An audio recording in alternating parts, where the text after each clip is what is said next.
சுமார் ஒரு 5000 வருடத்துக்கு முன்னாடி மனுஷன் எல்லோ கலர்ல ஜொலிக்கக்கூடிய எந்த ஒரு என்விரான்மென்ட்டோடையும் ரியாக்ட் ஆகாத ஒரு மெட்டல கண்டுபிடிக்கிறான். அதன் பெயர் தான் தங்கம். இந்த உலோகம் ஆக்சுவலா பூமியில உருவான ஒரு உலோகமே கிடையாது. Billions and billions of years ago ஒரு சில நட்சத்திரங்கள் கொலைட் ஆகுறது மூலியமாவோ, இல்ல ஒரு தனிப்பட்ட நட்சத்திரம் வெடிக்கிறது மூலியமாவோ தான் இந்த தங்கம்ங்கிற உலோகம் உருவாகுது.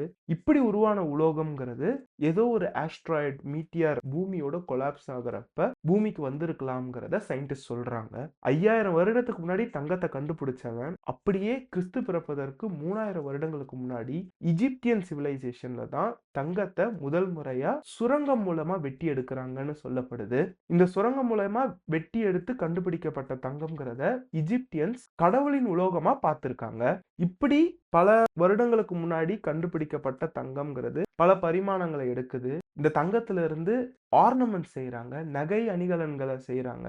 அதிலிருந்து இந்த தங்கத்த மனிதன் ஒரு கரன்சியா பயன்படுத்தலாம். பண பரிமாற்ற முறைக்கு ஒரு முடிவு கட்டிட்டு தங்கத்த வர்த்தகத்துக்கு பயன்படுத்துறான். இதிலிருந்து இப்படி வந்தது தான் இந்த பெட்ரோ டாலர் கான்செப்ட் அப்படின்றது. 1971ல யுஎஸ் கோல்ட் ஸ்டாண்டர்ட் அப்படின்ற ஒரு கான்செப்ட தற்காலிகமா ரத்து செய்யணும் அப்படின்னு சொல்றாங்க. இந்த கோல்ட் ஸ்டாண்டர்ட் கான்செப்ட் அப்படின்றதே ஒரு ரொம்ப பெரிய கான்செப்ட். இது ரொம்ப பெரிய ஹிஸ்டரி. இந்த கோல்ட் ஸ்டாண்டர்ட்னா என்னன்றத ஒரு சின்னதா சொல்றேன். $35 குடுத்தீங்கன்னா 1 அவுன்ஸ்க்கான தங்கத்த குடுப்போம்ன்றது தான் இந்த கோல்ட் ஸ்டாண்டர்ட் கான்செப்ட். அத 1971ல யுஎஸ் நிறுத்துறாங்க. அந்த விஷயத்த பத்தின தனி வீடியோ வேணும்னா நம்ம பண்ணலாம். இப்படி 1971ல கோல்ட் ஸ்டாண்டர்ட் அப்படின்ற ஒரு கான்செப்ட யுஎஸ் தற்காலிகமா நிறுத்தி வைக்கிறாங்க. அது இன்னைக்கு வரைக்குமே தற்காலிகமா தான் இருக்கு. என்னன்னு புரிஞ்சுக்கணும்னா நிறுத்திட்டோம் அப்படின்றது தான் அர்த்தம். இன்னைக்கு டேட்ல இந்த தங்கத்துக்கு கடைசி 2 வருஷத்துல ரொம்ப சப்ஸ்டான்ஷியலான ஒரு ரிட்டர்ன் குடுத்திருக்கு. தங்கத்த ரொம்ப பெரிய இன்வெஸ்ட்மென்ட்டா பார்க்கக்கூடிய பல ஃபேமிலிஸ் நம்ம நாட்டுல இருந்துகிட்டு தான் இருக்கு. இன்ஃபாக்ட் இந்தியால தான் ரொம்ப அதிகமான பிரைவேட்லி ஹெல்ட் கோல்டு இருக்கு அப்படின்னு சொல்றாங்க. உலகத்திலேயே அதிகமான தங்கம் வச்சிருக்கிற நாடு இந்தியா தான். கவர்மெண்ட் அதிகமா வச்சிருக்கான்னு கேட்டா கிடையாது. பிரைவேட்டா நம்ப நாட்டு பெண்கள் தான் அதிகமான தங்கத்த உலகத்திலேயே ஹோல்ட் பண்ணிக்கிட்டு இருக்காங்க. இவ்ளோ ரேரஸ்ட் ஆஃப் மெட்டலா இருக்கக்கூடிய தங்கம், பூமிக்கு அடியில போய் அவ்ளோ எஃபோர்ட் போட்டு எடுக்க வேண்டிய கோல்ட, நாளைக்கு லேப்ல இந்த 10க்கு 10 ரூம்ல கூட கிரியேட் பண்ணிடலான்ற ஒரு நிலைமை வந்துகிட்டு இருக்கு. வரப்போகுது. அப்படி வந்தா நம்ம கையில இருக்கிற தங்கத்துக்கெல்லாம் என்ன ஆகப் போகுது? நம்ம எக்கானமி என்ன ஆகப் போகுது? நம்ம நாடு என்ன ஆகப் போகுது? அப்படின்ற ஒரு சின்ன ப்ரொஜெக்ஷன பார்க்கக்கூடிய வீடியோ தான் இது. Let's get into the video. தங்கத்த லேப்ல கண்டுபிடிக்கிறதுக்கு முன்னாடி இந்த டைமண்ட் மார்க்கெட் எப்படி கிராஷ் ஆச்சுன்றத பத்தி பார்ப்போம். உலகம் முழுக்க டைமண்ட்ஸ் தான் வெட்டிங் ரிங்ஸ்க்கான அங்கீகரிக்கப்பட்ட ஸ்டோனா பார்க்கப்படுது. அப்படிப்பட்ட ஒரு ப்ரீஷியஸான ஒரு ஸ்டோன் டைமண்ட். இந்த டைமண்ட் உருவாகுறதுக்கு பல லட்சக்கணக்கான வருடங்களா பூமிக்கு அடியில ஹை பிரஷர்ல, ஹை டெம்பரேச்சர்ல இருந்தா மட்டும் தான் டைமண்ட்ன்ற இந்த ஒரு ஸ்டோன் உருவாகுது. இதே டைமண்ட ஏர்லி 2000ஸ்ல சயின்டிஸ்ட் லேப் கிரவுண்ட் டைமண்ட்ஸ நாங்க கண்டுபிடிச்சிட்டோம்னு அறிவிக்கிறாங்க. லேட் 2000ஸ்ல 15 to 17 இந்த காலகட்டத்துல லேப் கிரவுண்ட் டைமண்ட்ஸ் மார்க்கெட்டுக்கு அதிகமா புழக்கத்துக்கு வருது. இதனால பூமிக்கு அடியில இருந்து கஷ்டப்பட்டு கண்டுபிடிச்சு எடுக்கப்பட்ட டைமண்ட்ஸை விட இந்த லேப் கிரவுண்ட் டைமண்ட்ஸ் 40 to 90% சீப்பரா கிடைக்க ஆரம்பிச்சிருச்சு. அதனால டைமண்ட் மார்க்கெட்ன்றதே மொத்தமா ஸ்தம்பிச்சு போயிருச்சு. ஒரு ஜெமாலஜிஸ்ட கூப்பிட்டு அவங்க கிட்ட ஒரு நேச்சுரல் டைமண்டையும் ஒரு லேப் கிரவுண்ட் டைமண்டையும் கொடுத்து இது ரெண்டுத்துல எது ஒரிஜினல் எது லேப் கிரவுண்ட் டைமண்ட்ன்றத கண்டுபிடிங்கன்னு சொன்னா அவங்களுக்கே அது கண்டுபிடிக்கிறது ரொம்ப டிஃபிகல்ட். யாராலையும் கண்டுபிடிக்க முடியாது. அதுக்கான மிஷின்ஸ் அண்ட் எக்யூப்மெண்ட்ஸ் இருந்தால் தான் கண்டுபிடிக்க முடியும். கண்ணால யாராலையும் பார்த்து இது லேப் கிரவுண்ட் இது நேச்சுரல் அப்படின்னு சொல்லிட முடியாது. இப்போ கோல்டுக்கு வருவோம். 1940ஸ்ல ஹார்வர்ட் யூனிவர்சிட்டியில இருக்கிற சில சயின்டிஸ்ட் மெர்க்குரிய கோல்டா கன்வெர்ட் பண்ணலாம் அப்படின்ற கான்செப்டை கண்டுபிடிக்கிறாங்க. அந்த கோல்டு ரேடியோ ஆக்டிவா இருக்கிற காரணத்தினால அந்த ப்ராசஸ் அப்படியே கைவிடப்படுது. 1980ஸ்ல கிளென் சீபார்க் அப்படின்னு சொல்லப்படுற ஒரு நோபல் பிரைஸ் வின்னர் பிஸ்மத் அப்படின்னு சொல்ற எலமெண்ட்ல இருந்து கோல்ட கண்டுபிடிக்கிறாங்க. அப்படியே இன்னைக்கு டேட்ல ரீசெண்டா சைனீஸ் கோல்ட லேப்ல க்ரோ பண்றாங்க. இல்ல சிந்தட்டிக்கா கோல்ட மார்க்கெட்டுக்கு மேக் பண்ணி கொண்டுட்டு வந்து கொடுக்க போறாங்க அப்படின்ற நிறைய விஷயங்கள் நியூஸ் ஸ்ப்ரெட் ஆக ஆரம்பிச்சிருச்சு. இந்த லேப் க்ரோன் கோல்டு கெமிக்கல் மூலியமா கோல்டு மேக் பண்றதுன்ற கான்செப்டை நம்ம அல்கமிஸ்ட் அப்படின்னு சொல்ற சிலர் பண்ணிக்கிட்டு இருந்தாங்க. ஹிஸ்டாரிக்கலா பண்ணிட்டு இருந்தாங்கன்றத படிச்சிருப்போம். இன்ஃபேக்ட் தி அல்கமிஸ்ட் அப்படின்ற புக்ல கூட அவங்களுக்கு இந்த கோல்ட எப்படி உருவாக்குறதுன்ற கெமிஸ்ட்ரி தெரியும். ஒரு சில கெமிக்கல்ஸை வச்சு கோல்ட உருவாக்க அவங்களுக்கு தெரியும். அவங்களுக்கு அந்த கோல்ட் உருவாக்குற ஒரு சூப்பர் பவர் இருக்கு அப்படின்ற மாதிரியான கான்செப்ட்ஸ் ரொம்ப அதிகமா இருந்திருக்கு. இந்த மாடர்ன் அல்கெமிஸ்ட் தான் இந்த scientist. These people have discovered gold இந்த லேப்ல கோல்ட கண்டுபிடிக்கிறாங்கன்னு சொல்றேன். அது எப்படி பண்றாங்கன்ற கான்செப்ட பார்ப்போம். அதுக்கு முன்னாடி நமக்கு ஆட்டம்னா என்னன்னு தெரிஞ்சிருக்கணும். ஆட்டம்னா அணுக்கள்னு தமிழ்ல சொல்லுவாங்க. நம்ம உலகத்துல இருக்கிற எல்லா பார்ட்டிகளுமே, நீங்க, நாங்க, என் முன்னாடி இருக்கிற இந்த லேப்டாப், இந்த ஃபோன் எல்லாமே வந்து பாத்தீங்கன்னா சின்ன சின்ன ஆட்டம்ஸால ஆகியிருக்கும். இந்த கை இருக்கு இல்லையா? இந்த கைய நான் கம்ப்ளீட்டா ஜூம் பண்ணி பார்க்குறேன். அதோட ஃபைனஸ்ட் மைக்ரோஸ்கோபிக் பார்ட்டிகல் தான் ஆட்டம்னு சொல்லுவாங்க. இதோட கடைசி துகள் தான் ஆட்டம். அந்த ஆட்டம தாண்டி பெருசா எதுவும் கிடையாது. அந்த ஆட்டம் எதனால ஆகியிருக்கும்னு பார்த்தீங்கன்னா, ஒரு நியூக்ளியஸ் இருக்கும். அந்த நியூக்ளியஸ சுத்தி எலக்ட்ரான்ஸ் அப்படின்றது சுத்தி வந்துட்டு இருக்கும். அந்த நியூக்ளியஸ்க்குள்ள புரோட்டான்ஸ் அண்ட் நியூட்ரான்ஸ் இருக்கும். இந்த புரோட்டான்ஸும் நியூட்ரான்ஸும் ஒண்ணா இருக்கும். அந்த நியூக்ளியஸ ஃபார்ம் பண்ணியிருக்கும். அந்த நியூக்ளியஸ சுத்தி எலக்ட்ரான்ஸ் ரிவால்வ் ஆயிட்டு இருக்கும். இந்த நம்பர் ஆஃப் புரோட்டான்ஸ் தான் த கைண்ட் ஆஃப் ஆட்டம்ஸ டிட்டர்மைன் பண்றது. நம்ம கெமிஸ்ட்ரியில படிச்சிருப்போம். பீரியாடிக் டேபிள் அப்படின்ற ஒரு கான்செப்ட். இந்த மாதிரி lithium, helium, beryllium, boron, uranium, gold, silver, platinum அப்படின்னு பல ஆட்டம்ஸ் இருக்கும். இப்படி கோல்டு அப்படின்ற இந்த ஒரு ஆட்டம்கான புரோட்டான் கவுண்ட் என்னன்னு பார்த்தீங்கன்னா 79. சயின்டிபிக்கலி ஸ்பீக்கிங் 79 புரோட்டான் கவுண்ட் இருக்கிற ஒரு ஆட்டமை நம்ம உருவாக்கிட்டோம் அப்படின்னு சொன்னா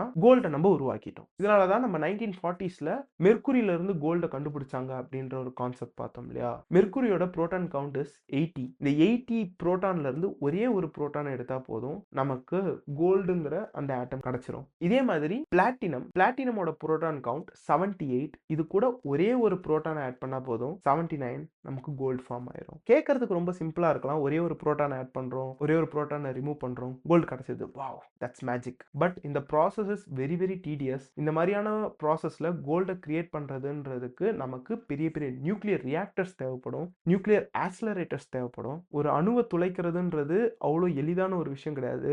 ஒரே ஒரு நியூக்ளியஸை துளைக்கிறது மூலயமா ரொம்ப பெரிய ரியாக்ஷனே ஏற்படும். அதுல இருந்து ஒரு சின்ன மைக்ரோஸ்கோபிக் பிக்கோகிராம்ஸ் ஆஃப் கோல்டு தான் நமக்கு கிடைக்கும். கேட்கறதுக்கு ரொம்ப சிம்பிளா இருக்கலாம். எல்லா நாடுமே நியூக்ளியர் ரியாக்டர்ஸ் வச்சிருக்காங்க, நியூக்ளியர் வெப்பன்ஸ் கிரியேட் பண்றாங்க, இதுல என்ன பெரிய விஷயமா? அப்போ எல்லாருமே கிலோகிராம்ஸ் ஆஃப் கோல்ட மேக் பண்ணி எல்லாத்துக்குமே டிஸ்ட்ரிபியூட் பண்ணிடலாம்னு நினைக்கலாம். இதன் மூலமா கிடைக்கக்கூடிய கோல்டுங்கிறது ரொம்ப ரொம்ப மைன்யூட்டான அளவுக்கு மைக்ரோஸ்கோபிக் லெவல்ல இல்ல பிக்கோகிராம்ஸ் லெவல்ல தான் கிடைக்கும். ஒரு வருஷம் ஃபுல்லாவே அவங்க வந்து இந்த நியூக்ளியர் ரியாக்ஷன்ஸை பெர்ஃபார்ம் பண்ணாலும் very few grams of gold தான் கிடைக்கும். அப்படி கிடைக்கிற இந்த கோல்டுங்கிறதும் பாத்தீங்கன்னா அந்த அளவுக்கு ரொம்ப ஸ்டேபிளாவும் இருக்காது. திடீர்னு வேற ஒரு பரிமாணம் எடுத்து வேற ஒரு எலமெண்டாவோ இல்ல தன்னோட பழைய ஃபார்முக்கே திரும்ப போகிறதுக்கான வாய்ப்புகள் அதிகம். அதே கோல்டாவே இருந்தாலும் அது ரேடியோ ஆக்டிவ் ஃபார்ம்ல இருக்கும். ரேடியோ ஆக்டிவ் கதிர்களை வெளியேற்றும். அப்படிப்பட்ட ஒரு கோல்டு எடுத்து நம்ம ஆர்னமெண்ட்ஸா நகைகளா பண்ணி போட்டோம்ன்ற பட்சத்துல அது நமக்கு கேன்சர் போன்ற கொடிய நோய்களை உருவாக்குறதுக்கான பாசிபிலிட்டிஸ் ரொம்ப அதிகம். தற்சமயத்துக்கு இந்த லேப் க்ரோன் கோல்டு, சிந்தட்டிக் கோல்டுங்கிற கான்செப்ட் இன்னும் லேபுக்குள்ளேயே தான் இருக்கு.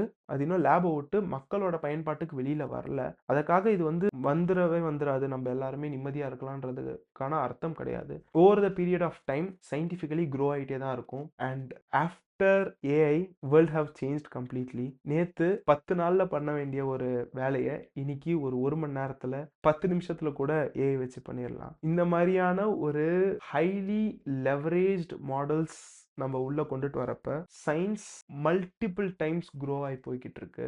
நாளைக்கு என்ன நடக்கும்ன்றது நம்ம கையில கிடையாது. நாளைக்கே இந்த கோல்டு வருமானதும் நம்ம கையில கிடையாது. லேப் க்ரோன் கோல்டை நம்மளோட மார்க்கெட்ஸ்ல வெளியில கொண்டுட்டு வந்து விற்க ஆரம்பிச்சா என்ன ஆகுன்றதை பார்ப்போம். டைமண்ட்ஸ் வரப்ப டைமண்ட்ஸை நம்பி அடிப்படையில எந்த ஒரு எக்கனாமியும் இயங்க போறது கிடையாது. டைமண்ட்ஸ் இல்லைன்னா இல்லைதான். பட் கோல்டை பேஸ் பண்ணி தான் இந்த மொத்த கரன்சி சிஸ்டமே இயங்கிக்கிட்டு இருக்கு.